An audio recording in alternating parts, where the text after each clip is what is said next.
আসসালামু আলাইকুম। আশা করছি সবাই ভালো আছেন। আজ আপনাদেরকে নিয়ে যাব বাংলাদেশের এ যাবৎকালের যে সমস্ত বড় বড় স্থাপনা হয়েছে, নির্মিত হয়েছে, তার মধ্যে অন্যতম একটি বড় স্থাপনার মধ্যে এই স্থাপনাটাই হচ্ছে কর্ণফুলী টানেল।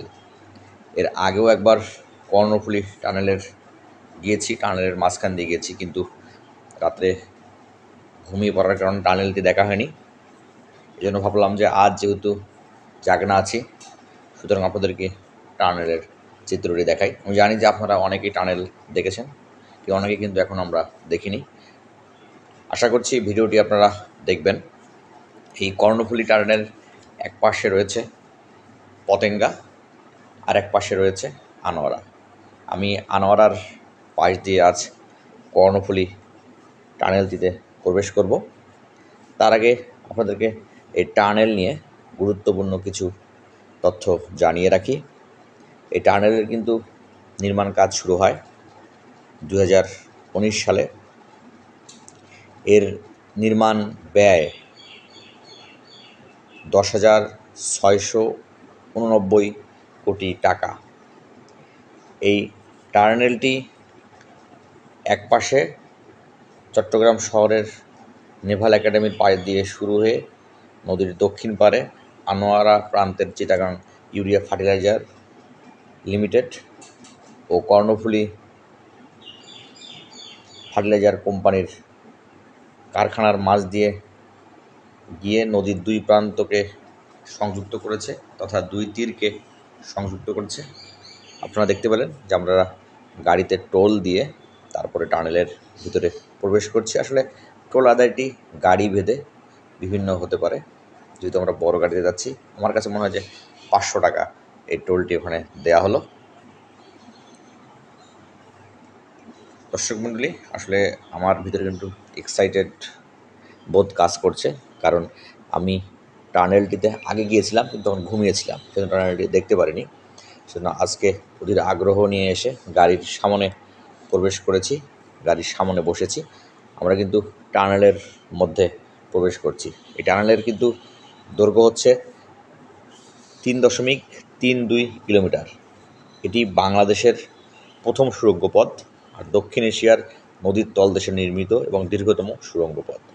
এটি চীনা প্রতিষ্ঠান কমিউনিকেশন অ্যান্ড কনস্ট্রাকশন কোম্পানি এর নির্মাণ প্রকল্প বাস্তবায়ন করেন। একটু চিন্তা করে দেখবেন, এর গভীরতা নদীর মধ্যভাগে কিন্তু 150 ফুট গভীরে অবস্থিত। মানে যখন আমরা এর মধ্যভাগে প্রবেশ করব আমি, তখন এর গভীরতা হবে 150 ফুট। আপনাদেরকে বলে রাখি, এই টানেলের কিন্তু উদ্বোধন করা হয় 2023 সালের অক্টোবর মাসে, 28শে অক্টোবর। দেখতে পাচ্ছেন অনেকগুলো গাড়ি যাচ্ছে, ছোট বড় সব গাড়ি এখান দিয়ে যাচ্ছে, কিন্তু মোটরসাইকেল কিন্তু টানেলে প্রবেশ করতে পারে না, যতদূর আমি জানি। টানেলের ভিতরটা আপনারা দেখছেন, ভিতরটা কিন্তু আলোয় আলোকিত। মাঝখানে মনে হয় যে বড় বড় ফ্যান আকার কিছু দেওয়া আছে, হয়তো বাতাস পাস করার জন্য। ভিতরে কিন্তু মোটামুটি একটু আবহাওয়াটা গরম টাইপের। যখন আমরা প্রবেশ করতেছিলাম তখন হালকা বাইরের আবহাওয়া হচ্ছে গরম লাগছিল। দেখতে পাচ্ছেন চট্টগ্রামের কর্ণফুলী নদীর তলদেশে নির্মিত কর্ণফুলী টানেল দিয়ে আমরা যাচ্ছি। হচ্ছে পতেঙ্গার প্রান্তে। আমরা আনোয়ারার প্রান্ত দিয়ে ঢুকে পতেঙ্গার প্রান্ত দিয়ে ঢুকছি।